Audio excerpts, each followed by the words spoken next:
Hello student, how are you?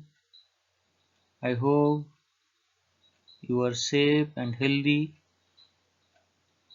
and enjoying stay with your parents. Today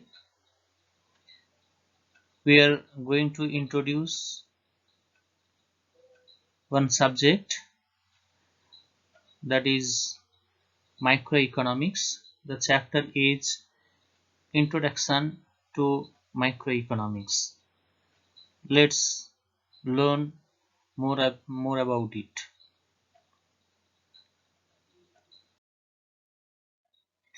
After going through this chapter, we'll be able to learn what is economics and why is it important. The scarcity of resource, central problem of an economy, micro and macroeconomics, positive and normative economics, opportunity cost, production possibility cost curve, and marginal opportunity cost or marginal rate of transformation. Let's move to the first things we should know. What is economics?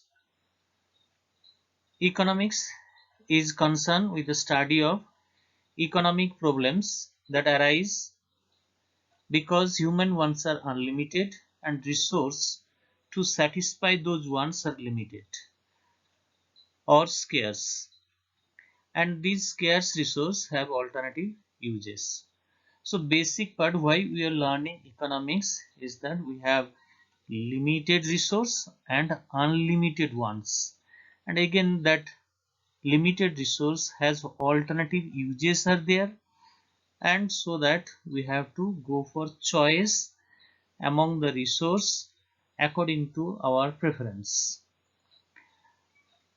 The economics focus on the rational management of scarce resource in order to maximize economic welfare. Hence, economics is all about making choice in the backdrop of scarcity. So it's basically the rational management of scarce resource, and with that scarce resource how to maximize the economic welfare and how to optimize our satisfaction. That basically talks about the economics. And what is economy? It is a system in which people get a living to satisfy their wants through the process of production, consumption, investment and exchange. So it has four components. First one is consumption, production, consumption, investment and exchange. So it's a system by which all these economic activities are take place. So the economy has four activities. The first one we call it the consumption, which refers to the satisfaction of human wants after consuming goods and services. The things, the goods and services what you are consuming it, after consumption our objective is to get maximum satisfaction, that is consumption. Next one is the production. With the help of different factors of production, obviously different factors means we talk about the four factors of production, that is land, labor, capital and entrepreneur. So with the help of the factors of production, the producer create the goods and services or produce the goods and services which is known as finished goods, and it is again returned back to the household for consumption, that is called production. Next one is we have investment, the part of the production which is committed for earning the future income. So for production purpose we need different investment is there, capital starting from capital to machinery to raw material. So all these things we require the investment, and that is basically for the production purpose we require it. And the next one is the exchange. It means the process by which the ownership is transferred from seller to buyers for a consideration. The seller to buyers, the producer, whatever goods is produced, that again sell to the consumer, and in terms of the money, present system, earlier in the barter system the different one, but then in present system they have to exchange it, that goods and services, from the buyer to seller. That is the economy.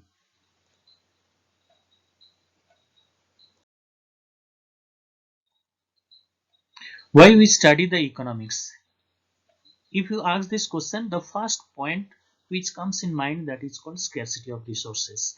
Since resources are limited in the nature, that's why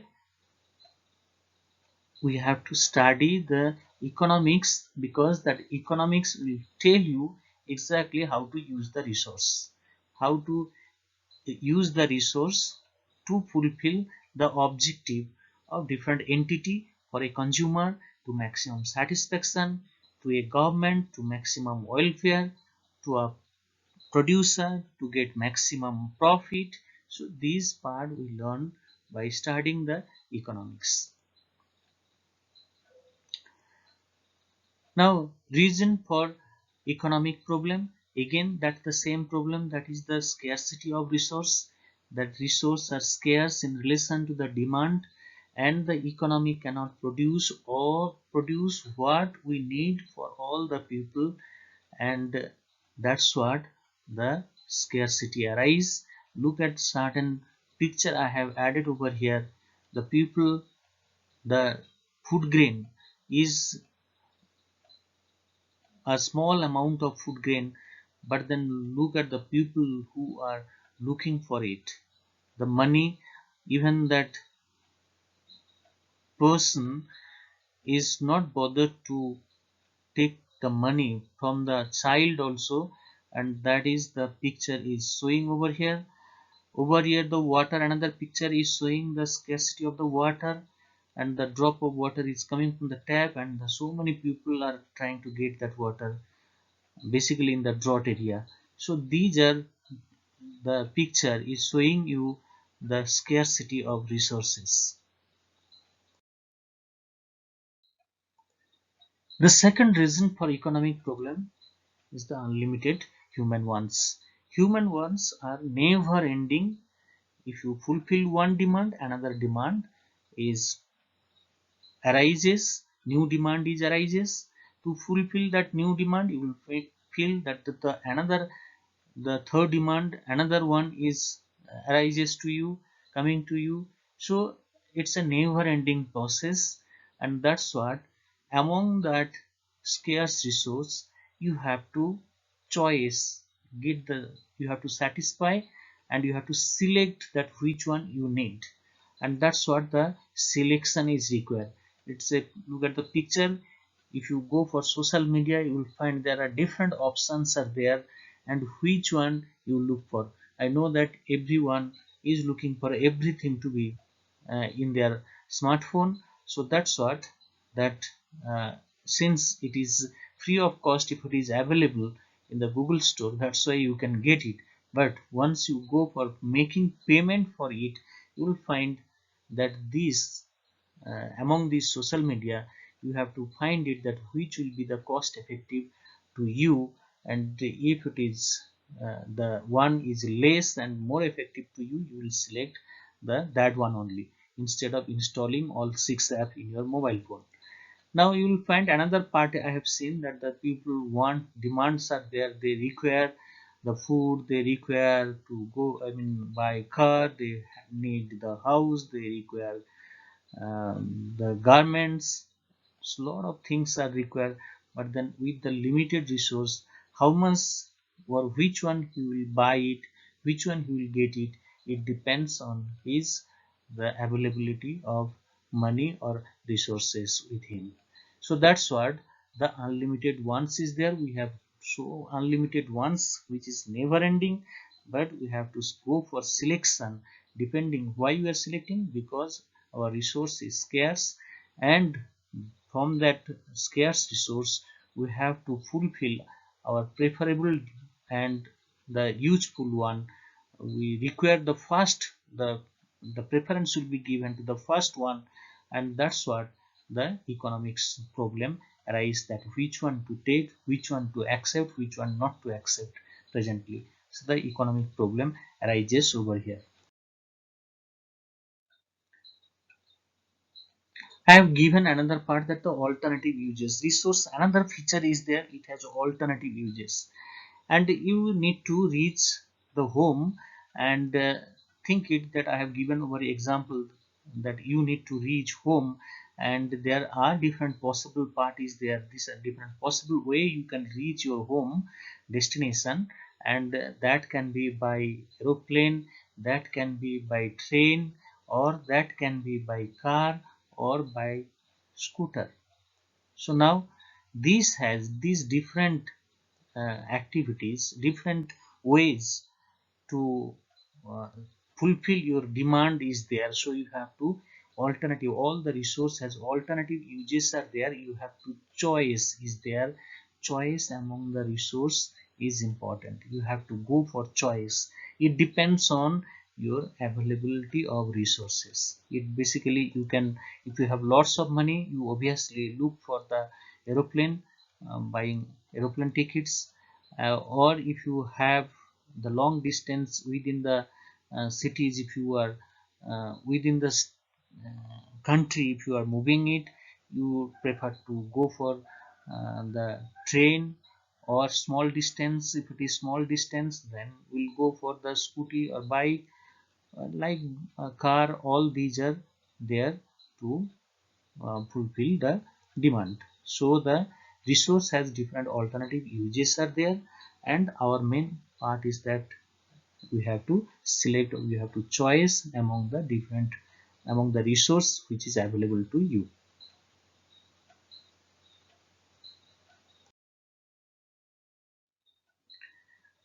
The next part is that factors of production, as we discussed it, that we have land, labor, capital, and entrepreneur.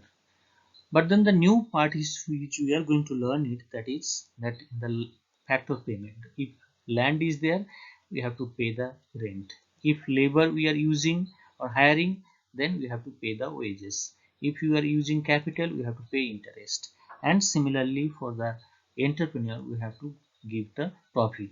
Over here, profit means it is the opportunity cost of the producer.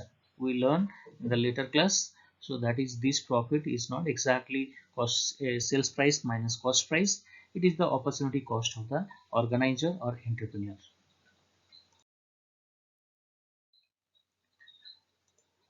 Now we are going to learn the economizing resource, that is optimizing of resource. Look at the picture which I have put it over here.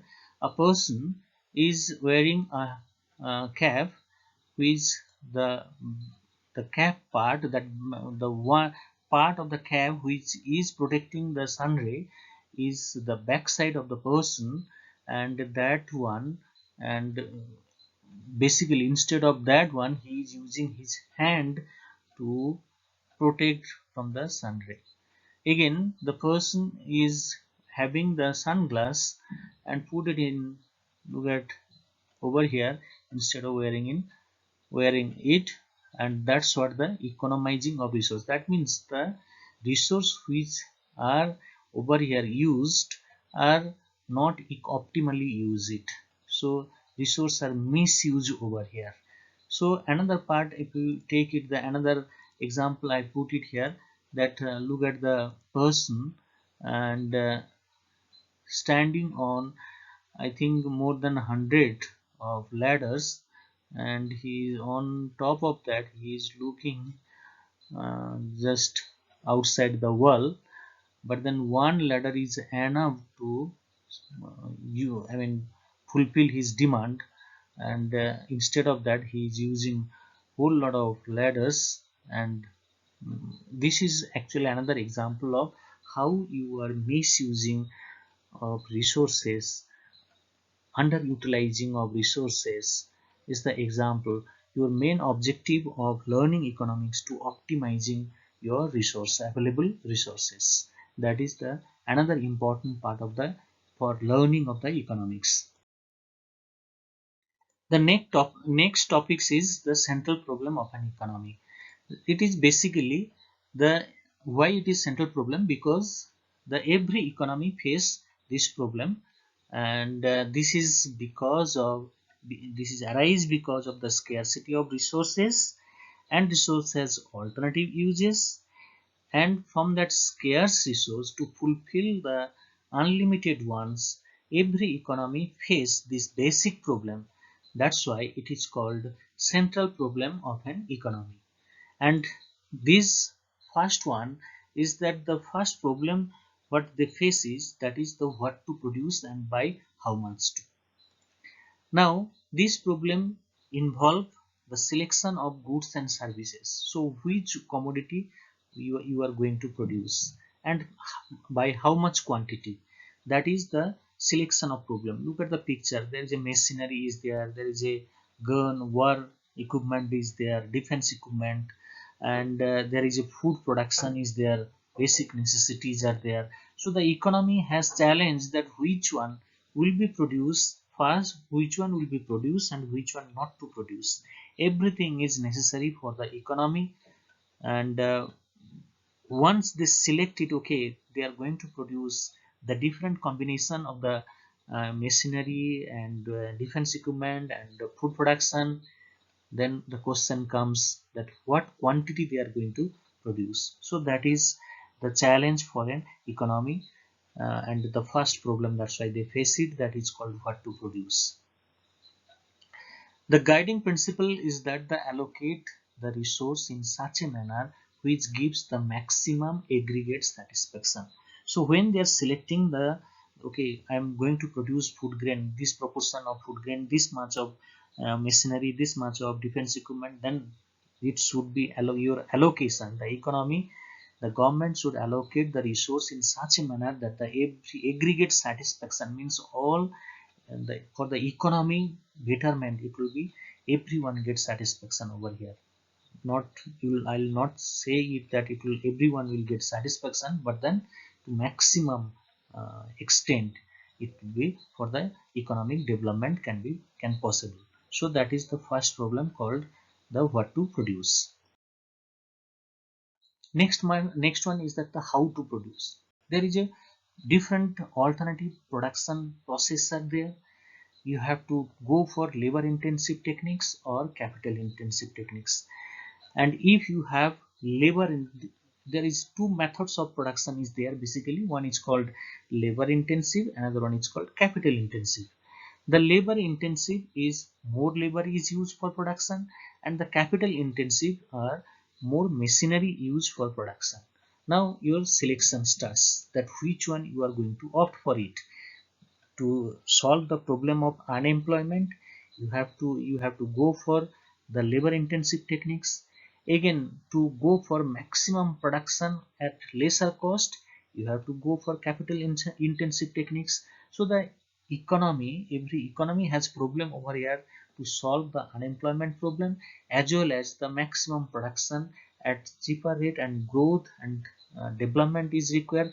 That can be possible with the help of machinery, new technology, all these things. Okay, that part you have to, I mean, the economy has face over here. The next part is that the choice is needed to determine the economic and useful method for the available condition of the resource in the economy. Say in India we have abundance of labor is there, so most of the production method to be, most of the cases production method to be used the labor intensive, because to solve the unemployment problem, and in combination with the capital intensive techniques. So that's give you the matching between the capital intensive and labor intensive method.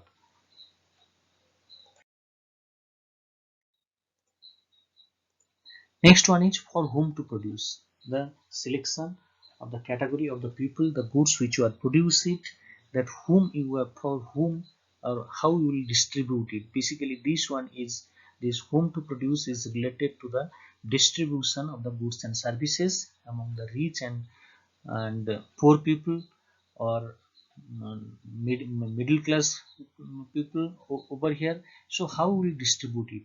That if you are producing car, and that too also luxury car, that obviously it look for the rich people, because poor people cannot afford it to buy it, that car.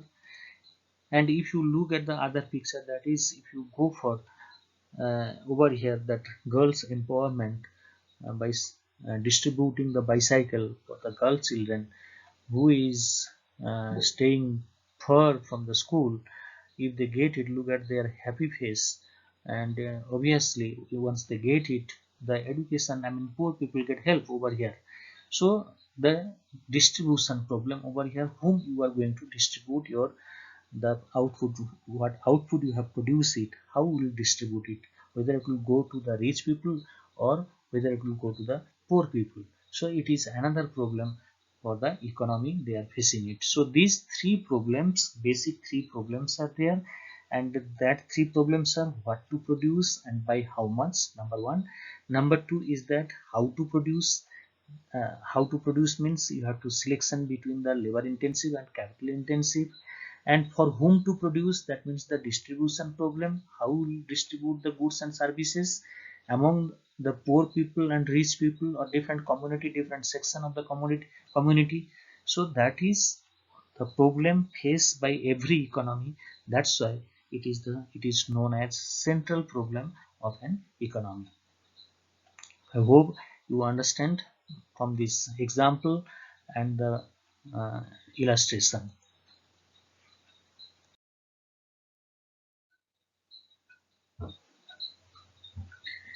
Now, different branch of the economy.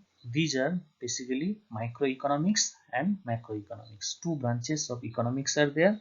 One is called microeconomics and macroeconomics. Microeconomy you have in the syllabus class 11, and macroeconomics you have in the class 12. So in the class 12 you will learn macroeconomics, and class 11 you are going to learn microeconomics. We will learn more about it, micro and macro. Microeconomics, basically it's a branch of economics. It studies the economic behavior of individual economic activities of a person, particular household, particular firm or industries. According to Connell, microeconomics, we examine the trees, not the forest. So look at two example is there. If you are going to examine a particular tree, it become micro, and when you are examining the forest, it become macro. That means it is a whole part. When you are economy as a whole, you are uh, studying it, that is basically known as the macroeconomics. So macroeconomics is economic establish the or studies the economic relationship or aggregate economic problem or economic issue at the level of economy as a whole. So at a for any problem related to the country, to a country like India, that comes under the macroeconomy. Any problem related to a household, to a person, to a particular area, particular village, it become microeconomics. So micro, that's what I have shown to differentiate between what is micro and macro. That one tree in a forest is micro, and the whole forest is become macroeconomics. Now differentiate between micro and macro. As definition it is said that microeconomic is the branch of economy that studies the economic variable at an individual level, like household, farm, and the consumer, etc. Whereas macroeconomics studies the economic variable as a economy as a whole for a nation. When it is you are studying anything, that is called macroeconomics. Macroeconomics deal with how consumer or the producer make decision depending on their given budget and the variables. So it is deal with the what problem the individual is facing. That basically talks about the microeconomics, whereas macroeconomics is how the different economic sectors like household, industry, and the government and the foreign sector, economy as a whole, all together, it is taking the decision. The method for partial equilibrium, that is equilibrium in one market, is used, and in the macroeconomics the method of general equilibrium is there, and that is the equilibrium of all market and like aggregate demand and aggregate supply simultaneously is used.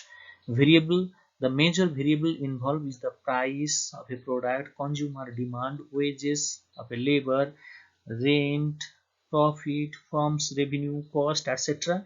They are the variable. And the macroeconomy, it basically talks about the aggregate fact. That's why it is aggregate demand, aggregate supply, inflation, and unemployment, poverty, etc. The studies part or variable, macroeconomic variables are there. And the theories we have to study in the microeconomics are consumer behavior and demand, theory of producer behavior and supply, theory of price determination under different market condition.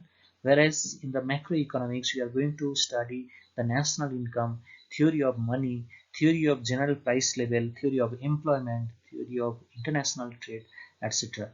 And the microeconomy is popularized by Professor Alfred Marshall, whereas the macroeconomics is popularized by Professor Keynes. So that is the difference between micro and macroeconomics. Now the next part is that what is the difference between positive and normative economics. These are basically two parts of the economics, another two parts. So the positive economics are basically studies what is or how the economic problem are originally solved, that is positive economy. And normative economy studies with what ought to be or how the economic problem to be solved, that is normative economy. That means the attitude, the way of looking at or studying the economics, that basically talks about the positive and normative economics. Positive economics talks about the facts and figures, what is going on, what is revealed in the present system. And normative economics is suggestive in nature, and what is going to be or what how the problem to be solved, that is basically normative economy.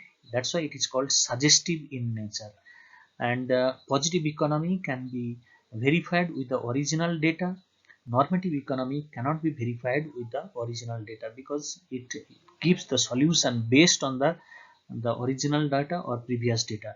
Now aim to provide the original description of an economy, actual fact it provides us, and its aim to determine the principle that how it will going to be solved. So what is the guideline, what is the policy to be adopted so that the problem will be over. And the suggestive next one is the, as I said earlier, that the positive economics is based on the actual fact or collected data, and whereas normative economics are basically talks about the opinion and suggest opinion of an individual or people, and it is suggestive in nature. The example I have given here, that the price and inequality of income level in the economy, and government should. So the when we are giving example of normative economy, the suggestive in nature, that's why word is used, should be, must be, ought to be. These are the example when we are giving it. So the government should generate more employment opportunity. I mean simple way to understand the positive and normative economy. I'll just give example that India is a overpopulated country. It is a fact. That's why it is positive economy, part of the positive economy. So the family control measure should be adopted by the to control the population. It is suggestive in nature. So that's why it is part of the normative economics. So that's how we can in the when we are studying the fact, that is positive. When you are giving any solution or any suggestion, it become the normative economy. So that's the basic difference between the positive and normative economy. The next part we are going to learn, that is called opportunity cost. So the opportunity cost for a commodity is the amount of other commodity that has been foregone in order to produce the first one. In other words, it is the cost of next best, that is second best basically, opportunity foregone. So that is the opportunity cost. So let's take example over here. I have given one clip. I will put over here one clip over here that I think you understood over here the picture what is saying, that you are one side you have to sleep, another one is that you have to study for your exam. And if you are studying throughout the day and night, you will be very sleepy, and your opportunity cost for if you not to feel sleepy is that you have to sleep the last night. I mean, a good night's sleep is required. So that's the opportunity cost. One good clip is used over here. And example, I'll just, it is just a fun, and then come to the economics part. When you are giving example to the opportunity cost, it is given that the Mr. X has 3 jobs to select from. Job A is available at rupees 60,000 per month, job B is with rupees 70,000 per month, and job C is 80,000 per month. If Mr. X chooses job C, then in this case the opportunity cost would be 70,000, because the next second best, because you are selecting the 80,000, the best one, the second best will be now 70,000. So 70,000 will be your opportunity cost.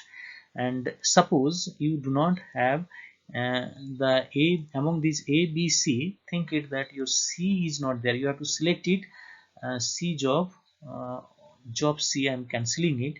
You have just 70,000 and 60,000. Job A and job B is there, and you have to select it these two. And among that, if you select it the 70,000, the best one is 70,000, your second best will be 60,000. So among A and B, when you are selecting it B, your opportunity cost becomes 60,000. So that's the second best alternative is known as the opportunity cost. And this is the uh, meaning of the opportunity cost in the economics basically. So now we'll move to the another production possibility frontier. That is very interesting part. And what is that? Basically we learn it. The production possibility curve refers to a graphical presentation of possible combination of two goods that can be produced by the economy with the help of given resource and available technology. So it is showing, it is a graphical one. Curve is there, that's what you have to understood over here, that curve means it's a graphical presentation of the possible combination of two goods that can be produced with the help of the given resource and available technology. That is called the production possibility curve. So now what is basically that, we'll learn more about it little later part. That is, first we'll learn it the assumption. Before moving to that, we need to know that what is the product. I mean, to prepare a production possibility curve, we should assume it that the resources are fixed and it is remain unchanged. Next one is that the resource can be transferred from one production to another production. Next one is only two goods can be produced, because we have only, since carb is there, we have to produce it in a Cartesian plane. Cartesian plane, you know it, graph paper has two axes are there, one is x-axis and another one y-axis, and because of that we have to assume it here that economy is producing only two goods, and later on if it is applicable to two goods, it can be extended to any number of goods. That's what the assumption in this case. Next one is the resource are fully and efficiently utilized, and the fifth one is the resource are not equally efficient in production of all the product. So you can, this means is that the whatever resource are there, not everything is like a gold, and there are gold is there, and that does not mean that the all resource which is available is best fit to produce only one commodity. And so there are different commodities are there, and different inputs are there, and different inputs are meant for the production of different commodities. So that's the meaning of this point number 5.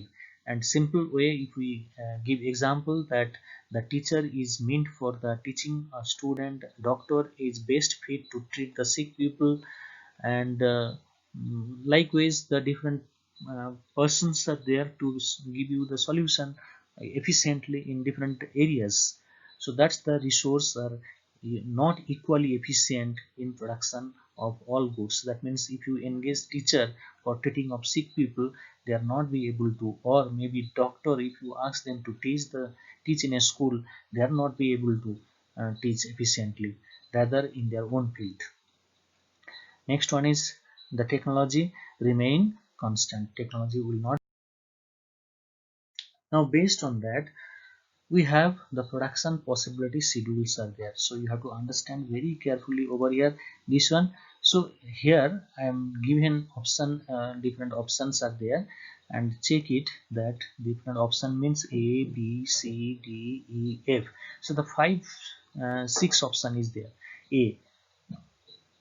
And if I'm assuming that whatever resources are available in the economy, if you put all the resource for producing of wheat, you can produce only 15 units of wheat, but then among these two commodity, wheat and gun will be produced zero.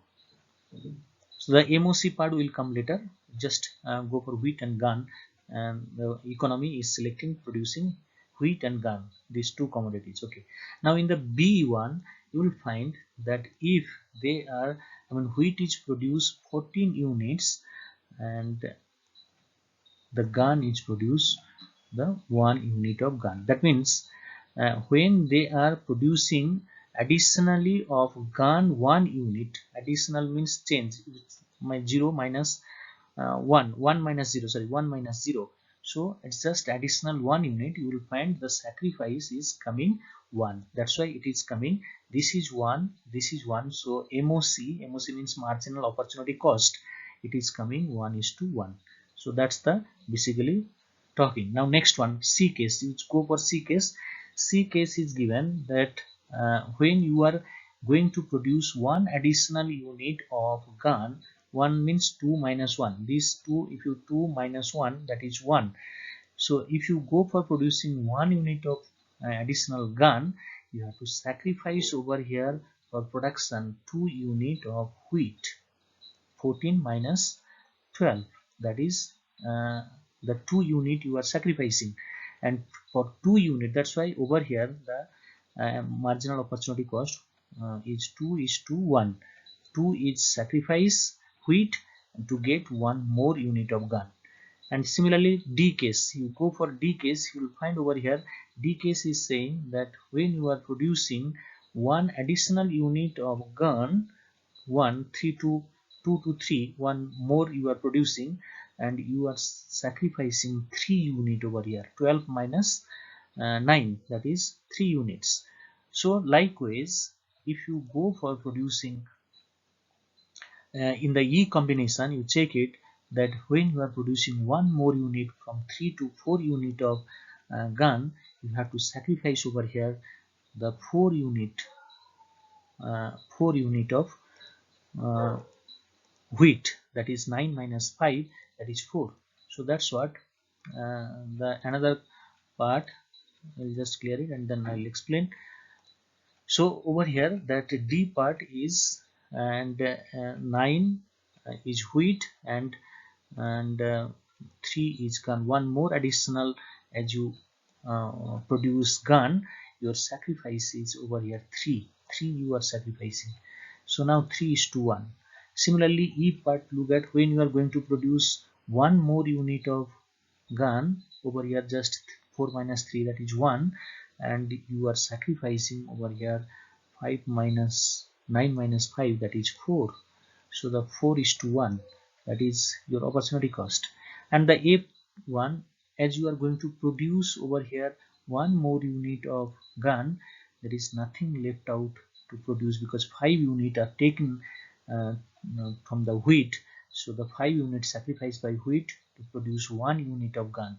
So that's the marginal opportunity cost. Every time it is increasing, more and more it is coming, and that's what the production possibility curve is shaped like concave. We'll be learning detail the next part, that is together. MOC means marginal opportunity cost. Now production possibility curve, we are plotting this part, and look at this wheat and gun, we are plotting it. First one 15, I think you have to carefully observe this part and check it. The first one we have the 15 and 0. So the 15 and 0 means our point comes over here, 15 and 0, that is the first point. We have a point is there, so that is 15 0. Now next point is coming 14 and 1, 14 and 1, next point, that is called B. Third point comes the 12 and 2, that is C. Similarly point D is 9 and 3, and the next one is point E, that is 5 and 4, point E. So now next one is F point, that is 5 0 and 5, 5 and 0, sorry, 5 and 0, x is 5 and y is 0. So now by adding this point, if you go on adding it, then you will get one curve. That curve is known as production possibility curve, and this is the what production possibility curve shows. This one shows that the different combination of two commodities over here, different combination means that A, B, C, D, this is different combination of producing two commodities, and that will show the economy can produce the different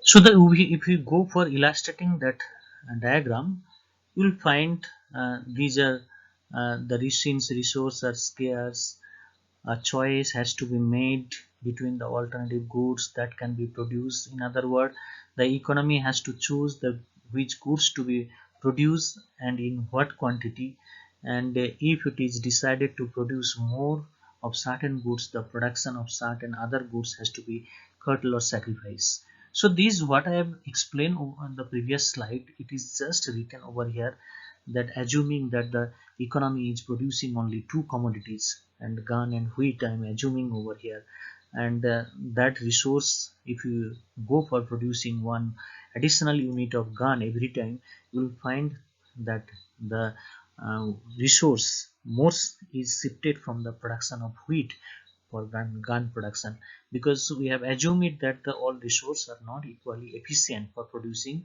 the common different commodities, and the resource which is efficient for producing wheat may not be efficient to produce the gun, and that's what the more resource will be shifted from wheat production to gun production. So that different combination, as we have shown over here, you will find that more and more resources are sacrificed from production of wheat production to gun production. That's what your marginal opportunity cost is increasing, uh, every time it is increasing, and that's why the production possibility curve is downward sloping and concave to the origin. Why? Because of increasing marginal opportunity cost. That is the reason why production possibility curve slopes downwards and concave to the origin. That is the feature of production possibility. Now underemployment, full employment, growth of the resources. I have taken this same one, same diagram. I am using it that the production possibility curve PP is our production possibility curve.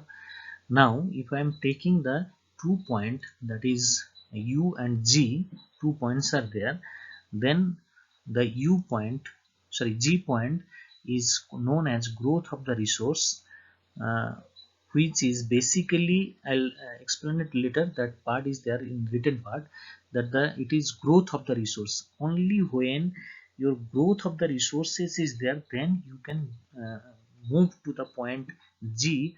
Otherwise it is unattainable point for an economy, because your available resources are fully utilized for production of two goods, and that's shown in the point A, B, C, which is on the production possibility curve.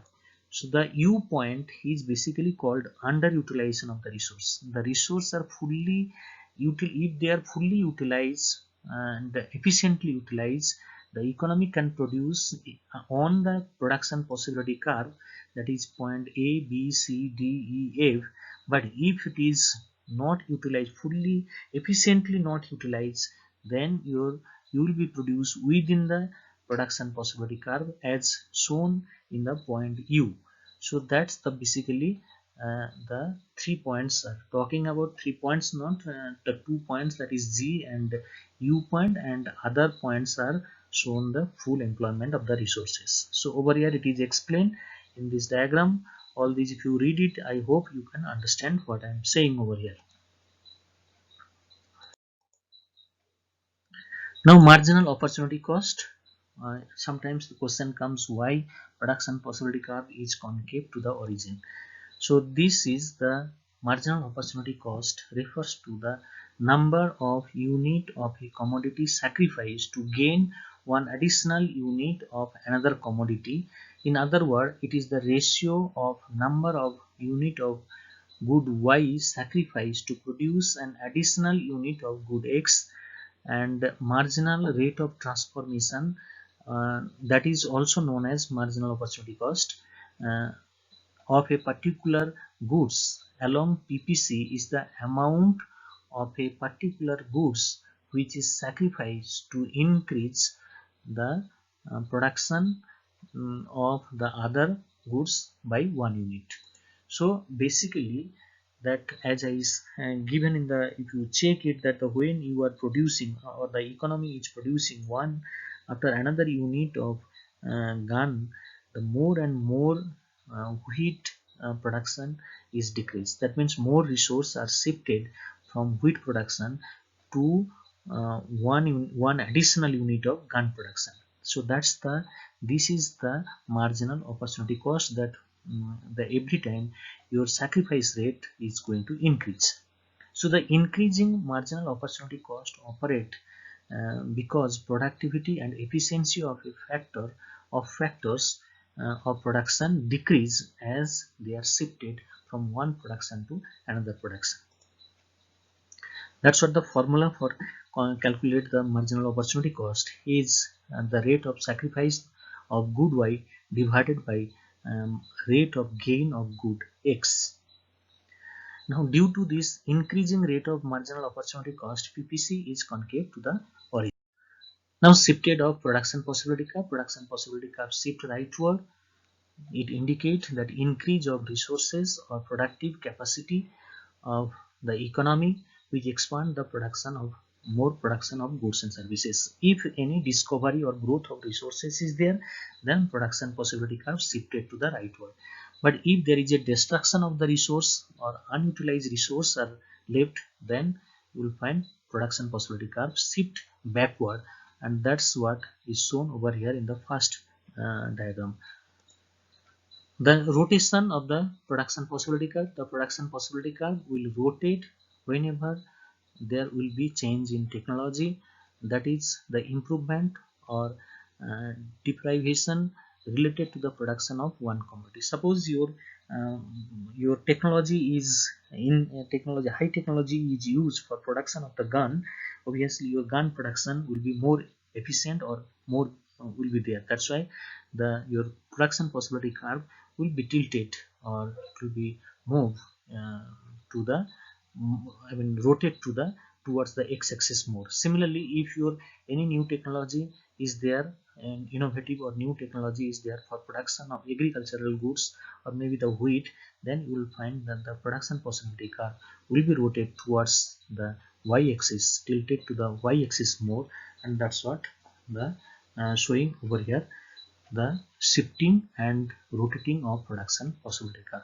So that's all this first chapter of the economics. I hope you have understood, you enjoy it, and